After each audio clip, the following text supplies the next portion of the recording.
Tattoo போட்டால் cancer வரும். இது நான் சொல்லலைங்க, நிறைய ஸ்டடி சொல்லுது. Sweden study, Danish twin study இதெல்லாம் பார்த்தீங்கன்னா டேட்டூ போடுறவங்களுக்கு கேன்சர் வர சான்ஸு ரொம்ப அதிகம். பர்டிகுலராக ஸ்கின் கேன்சரில் மெலிக்னன்ட் மெலனோமா அண்ட் மெலிக்னன்ட் லிம்போமாங்கிற கேன்சர் வர சான்ஸ் அதிகம். ரீசன் பார்த்தீங்கன்னா அதில் அந்த டேட்டூ போடுறதுனால இன்ஃப்ளமேஷன் வரதுனால தான்.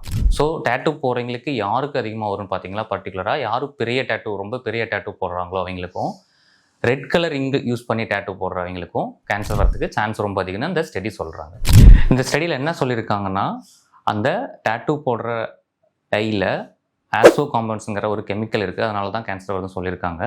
And smoking, alcohol, sun exposure இது எல்லாமே அதோட கான்ட்ரிபியூட்டிங் ஃபேக்டர்ஸாக இருக்குதுன்னு சொல்லியிருக்காங்க.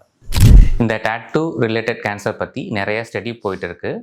இந்த ஸ்டடியை உங்களுக்கு நான் கேப்ஷனில் ஷேர் பண்ணுறேன். இதை பற்றி ஏதாவது டவுட் இருந்தால் நீங்கள் கமெண்ட் பண்ணுங்கள்.